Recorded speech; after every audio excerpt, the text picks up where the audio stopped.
hano turafise ibicurarange kubera iki hano hari piano hakaba ibitari hakaba ingoma hakaba n'utuntu bajegeza amapende arakora mu mwanya w'amapende kandi abantu bagafasha kugira ngo dushike ku mugambi nuko tuba mu ijambo ry'Imana. Reka ni Imana yavuze ngo dukorere hamwe, ariko none Imana yashizeho ingingo z'umubiri urugingo rwose aho yagomvye. Amen.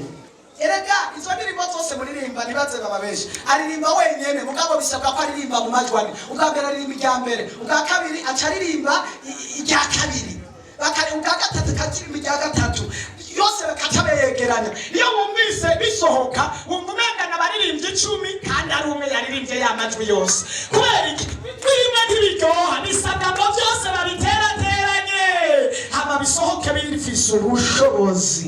Ni kwa gukorera mu bumwe, amajwi nayo narafashanya.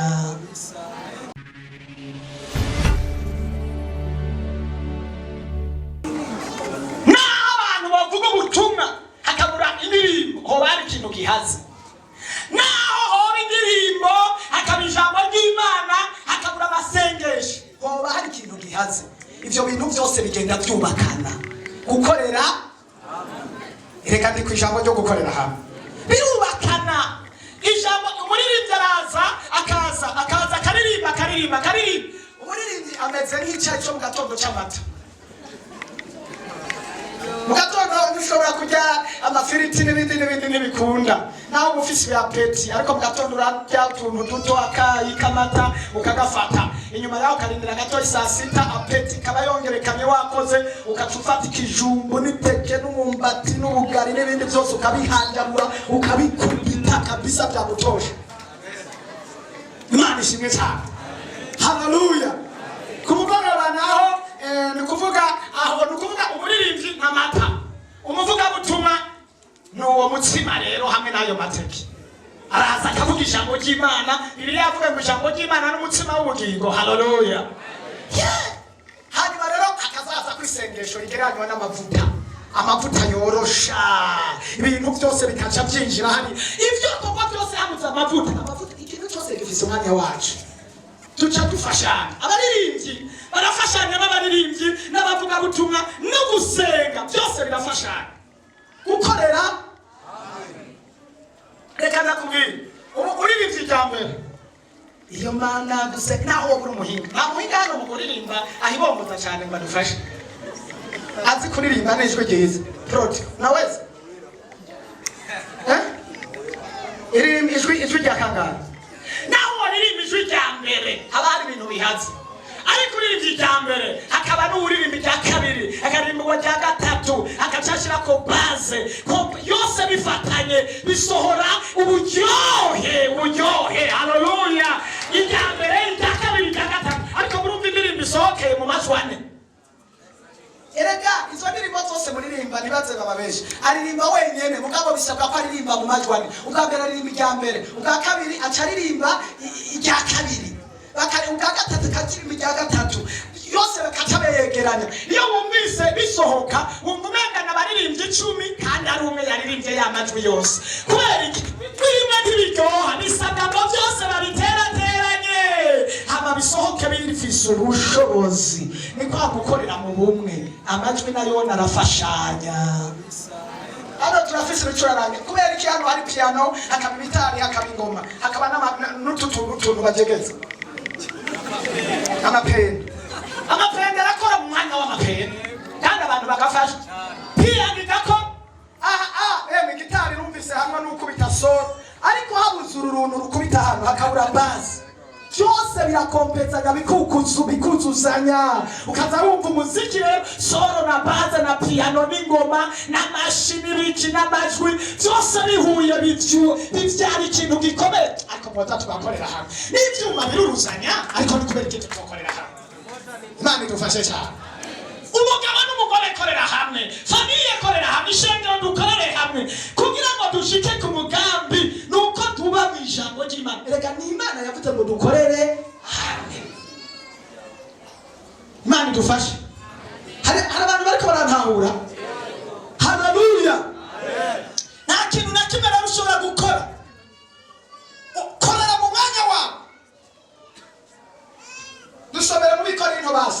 ngomba ndangize ibintu bijanye n'inyigisho naho mbona ntari bwaziheze mugabo navuze ko dukora ibikorwa bibiri kubera hari icyo Imana yambwiye. Abikorino ba mbere 12 were ku murongo wa 14 ariko mbona ibice ari birebire. Hagira umuntu agusomera bishoboye mu bwanditsi. Umubiri si urugingo rumwe ariko ni nyinshi. Ikirenge covuga kiti ko nari kiganza sindi wo ku mubiri. Ivyo nizotuma kitaba ico ku mubiri. Kandi ugutwi kovuga kuti ko nari ijisho sindi wo ku mubiri. Ivyo nizotuma kutaba uko ku mubiri. Iyo umubiri wose uba ijisho kumva ko baye hehe.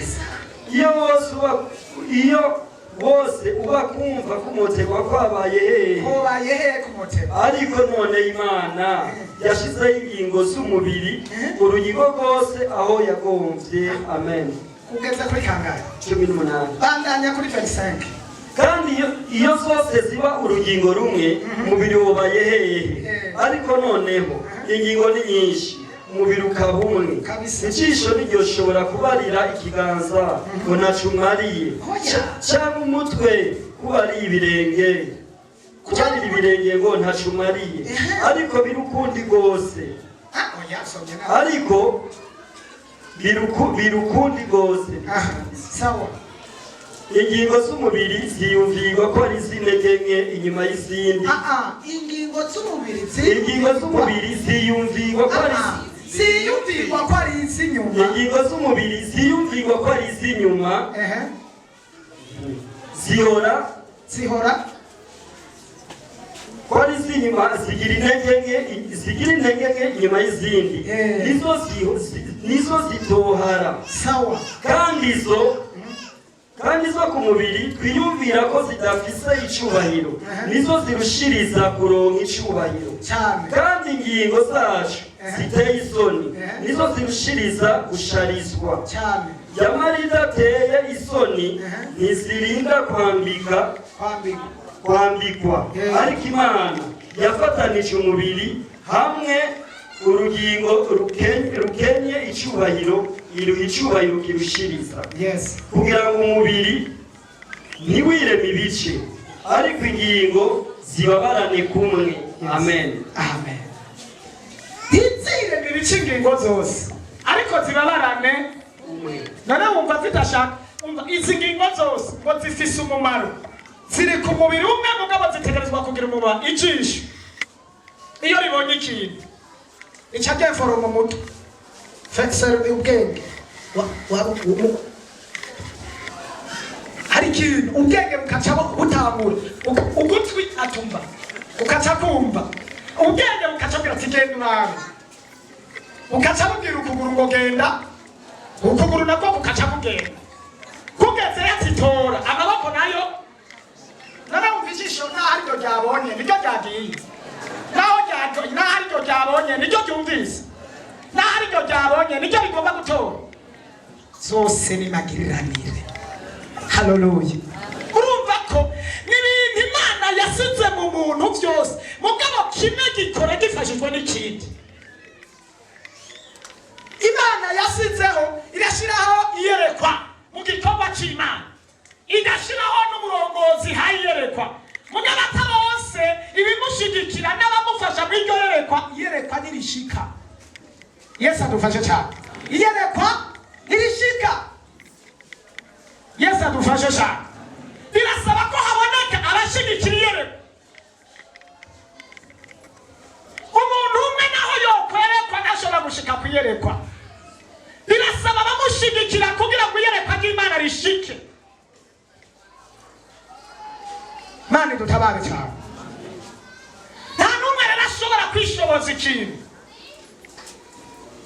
Na Yesu igihe yaza yari Imana mugo ntibyashobotse ko akora ibintu byose yahise arondera intumwa kugira ngo bagendane nuko yarabonye ko bikenewe.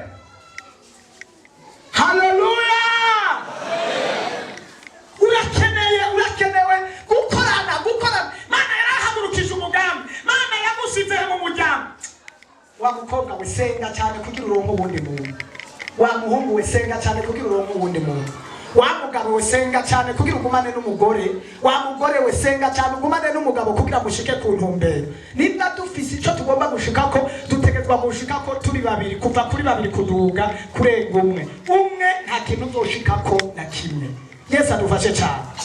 Haleluya.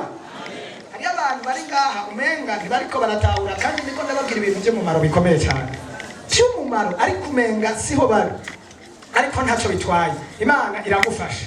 Umuntu umwe nta kintu ashikako, ariko iyo mumaze kuba benshi, no muri eglise nuko nyene, no muri societe, no mu bikorwa, no muri famille, no mu muryango, no muri korali,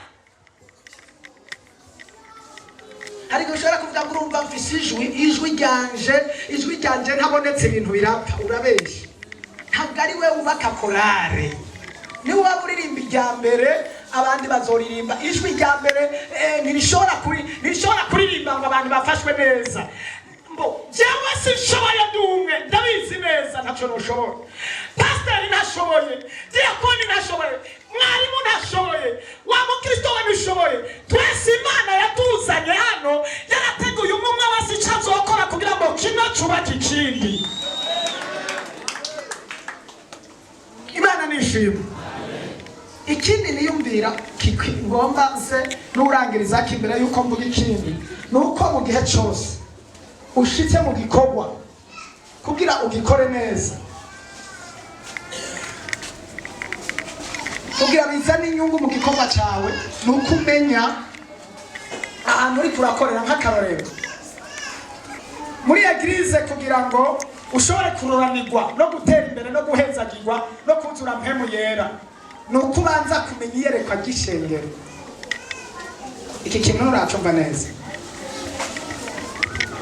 Ubwa mbere ugomba kuroranirwa, ugomba guhezagirwa, ugomba gukorera Imana wuzuye mpemu yera, ugomba kuronka umwitegeko w'ibintu byose. Imbere mw'iryo shengero urimo, banza umenye iyerekwa ry'iryo shengero. Ubugira kabiri, korana n'iryo yerekwa. Haleluya. Eragara ndababwire amashengero yose ntafise amayerekwa amwe. Eka kuja amasosiyete atagira iyerekwa rimwe. Amashengero yose avuga Imana, mugabo iye amashengero yose usanga afise iyerekwa ryabo, cyane iyerekwa ryatumye ivyo bikorwa bibaho. Nka twebwe muri repentance turafise iyerekwa rya repentance. Ukurikiranye nk'ayandi mashengero ngaho usanga afise ayandi mayerekwa. Eglise ya repentance iyerekwa rya mbere ni iki kivugo cyacu cyo kwihana, nuko mwihane ibyaha byanyu bihanagurwe, ibihe byo guhembuka bibone ingene biza bivuye mu nyonga z'umwami Mana. Iyerekwa ni ukwihana abitwa bose, kwezwa, kugira iyerekwa ryo kuja mu ijuru.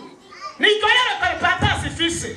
Iyo tuva iyo tuja, twarongorwa, twaronka akazi, twatera imbere. Intumbero yacu iyo tuviza no guhindukira tukava mu byaha, tukezwa, tukagororoka, hama tukaraba iwacu mu ijuru, tukazotaha iwacu mu gihugu cyo mu ijuru. Cyo niryo yerekwa rya repentance. Naho ibindi byose tuvyigisha, ariko iyerekwa niryo kwihana. Imana idufashe cyane. Ayandi mashengero usanga afise amayerekwa atandukanye.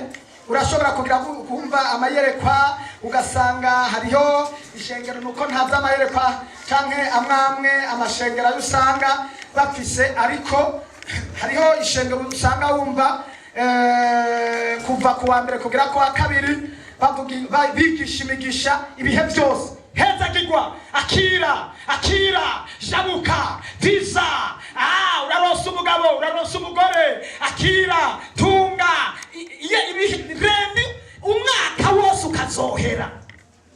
Hari ukoze umwimana umwe nigeze kumva ariko arigisha avuga ngo kirazira kuguma gutera abantu ubwoba, ngo babwira ngo umuriro. Bibiliya yarawuvuze, tureke kuvuga. Urahari, uzowujamwe ni wabanda gukora ibyaha. Urahari, nitunyegeza frere, uzotokombera byagutosha. Uzosha musambanyi we, hati mubanze uri mu musambanyi kintu ufise n'imisi yawe yo kubaho n'imike mbuze uko rero ndabishimira ntaye kuko bivuga ngo umunyabyaha imyaka yiwe yaragabanijwe tuzoreka kuvuga ukuri abo bafise yerekwa yuko gutera ubwoba abantu babo ngo bogenda babagumanya ari nk'ibikanganyoni bitagira iyo bija niyo byobabara ariko noba ngowe biragahera kubona nk'irishengero ryose norizimiza hanyuma Imana ikazorimbaza nkajya mu muriro kubera mwe oya reka noba ngowe ariko hari abantu batanze umuriro icyo arico umuriro ni igiki wabiguranye amafaranga abantu basiga hano mu isi ibyubahiro abantu basiga hano mu isi amazu n'amayetaje n'imiduga abantu basiga hano imyaka 20-30 ukaba upfuye bigasigara ukajya mu muriro wabiguranya n'iki wewe n'abanzwa n'abantu Yesu adufashe cyane amafaranga impapuro abantu basiga papa basokuruza bari hehe abo bavukanye bari hehe abuzi bari bakomeye bari hehe ko batagihana kora ube mu buntu bw'Imana ugendera mu ijambo ry'Imana reka gusamara reka gukurikirana abantu bamwe bafise amayerekwa ya hano batahamagawe n'Imana bihamagaye barahari bene abo badafise iyo baja iyo umuntu adafise yaja niyo jana y'abandi umuntu ajani abantu kubera afise iyo baja bashaka kubwira abantu ngo bihane nawe utarihana Yesu adufashe cyane niko ndavuga amayerekwa rero hari umuntu amashengero amayerekwa yabo ari hano mu isi numvise n'ibishengero bivuga ngo nta juru ririho tuzibera hano mu isi ayo mashengero n'ahari bafise iyerekwa yo kwibera hano mu isi ntibazoja mu ijuru bazoba hano mu isi Imana izoringaniza hano mu isi bibereye hano mu isi arahari icyo ni iyerekwa ryabo kandi bakubwira Imana bavuga Imana ariko bo ntibazojayo bazibera hano n'amayerekwa niko ndavuga ko amayerekwa ari menshi hano mu mashengero igihe rero ugomba kuroranirwa menya iyerekwa ry'ishengero uroyemo haleluya menya iyerekwa ry'ishengero urimo menya iyo rija n'iyo riva hanyuma niwatahura iyerekwa fatanya n'abahawe iyerekwa kugira ngo mushike ku mugambi w'Imana iyo uvyumva watera haleluya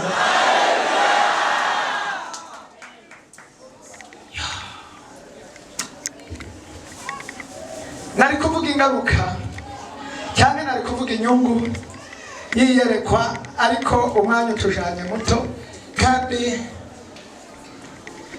intumbero nashaka twayivuganye naho hariho byinshi ntashoboye kuvuga intumbero niyivuga ngo gukorana n'abantu wowe icyo Imana yaguhamagariye hano muri Repentance kirahari reka kwicara madamu icyo yaguhamagariye muri rujya rugo kirahari reka kwicara yewe wa mudamu w'icyo Imana yaguhamagariye hano kirahari reka kuba ikinebwe muri famille niba mugomba gutera imbere kora uwundi akore mwese mukore akazi karahari reka kuraba biriya hano mu rusengero nindaraza akabura akazi yokora hano mu rusengero hari umuntu yabuze akazi hano muri eglise ndamuha akazi tureke iby'amahera navyone murabironka mu mwanya reka tuvugane basi hano ibijanye n'akazi k'Imana hari umuntu arabura akazi k'Imana yokora hano ngo ndakamwereke ubuzima burahari nutari kinebwe Imana iragomba kugukoresha Yesu adufashe cyane kandi abatari bamwe murakora utaririmba arakoropa udakoropa arasengera abandi udasengera abandi aratanga amafaranga erega ubwo n'ubuzi n'ubuzi ntidushobora kuza muri korale twese ntidushobora kuza kuba abapasiteri twese ntidushobora kuza mu protokolo twese uwo wese arafise hari abajejwe gushigikira igikorwa c'Imana mu butunzi uraririmba hano mugabo kubera hari icyo yakoze hariyo mikrofone hariyo piano kubera yatanze amafaranga n'igikorwa abashigikiza ibikorwa by'Imana amafaranga Yesu abahe kuronka amafaranga menshi cyane murushirize gushigikira ibikorwa by'Imana haleluya abaririmba muririmbe muzohembe kwisho abafinansa amafaranga mutange mushishikare mwakukirwe mukore ibikorwa kuko ahantu tugomba kuva harandi tugomba kuja kandi kugira tuhagere ni ukubera ayo mafaranga yanyu. Icigwa ca mbere kirarangiye, dukomere amashyi umwami Yesu. Gukorera hamwe ku kintu icyo ari cyo cyose